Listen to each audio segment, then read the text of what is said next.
មកបងប្អូនណាគាំទ្រការលើកឡើងរបស់ខ្ញុំណាឥឡូវនេះសន្តិភាពមានហើយបាទចាំកាលបានយើងរួមគ្នាបរិច្ចាគលុយសង់ជណ្ដើរឡើងភ្នំទ្របបងប្អូនខ្ញុំចាំបានកាលពីមុនអ្នកនៅក្រៅប្រទេសរិះគន់រឿងអឺមហាជនបរិច្ចាគជំនួយដល់កងទ័ពសំបីតែសម្ភារៈសំបីតែឯកសន្តានសំបីគ្រប់យ៉ាងទាំងអស់សុទ្ធតែកាត់ចេញមកពីជំនួយរបស់មហាជនហើយពួកខ្ញុំរិះគន់ថាចុះក្រសួងរដ្ឋាភិបាលមួយទាំងមូលក្រសួងការប្រចិត្តលុយយកទៅណាបានជាអត់មានលុយឲ្យកងទ័ពពេលហ្នឹងថ្នាក់នាំជាន់ខ្ពស់គេចេញមកនិយាយគេថាមិនមែនរដ្ឋខ្វះលុយទេប៉ុន្តែគេចង់ឲ្យពលរដ្ឋហ្នឹងបានចូលរួមចំណែកដោយផ្ទាល់ជាមួយនឹងវីរៈកងទ័ពក៏ដូចជាជាមួយនឹង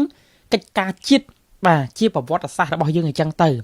ឥឡូវនេះក៏ដល់ពេលត្រូវចូលរួមដែរបាទពីព្រោះអីសន្តិភាពមានហើយពួកតាមការលើកឡើងដូចជាក្រុមសកម្មជនគេពីមុនមកគេថារឿងភ្នំទ្របអីហ្នឹងគឺជារបស់ខ្មែរយើងកាន់កាប់គ្រាន់តែថាពេលដែលសង្គ្រាមគឺសៀមវាប្រើប្រាស់បាទគ្រាប់បែកកំតិចបាទជណ្ដើរហ្នឹងអញ្ចឹងយើងអាចឡើងទៅថតលើកពូលហ្នឹងបានដោយស្រួលទេឥឡូវនេះសន្តិភាពមានហើយ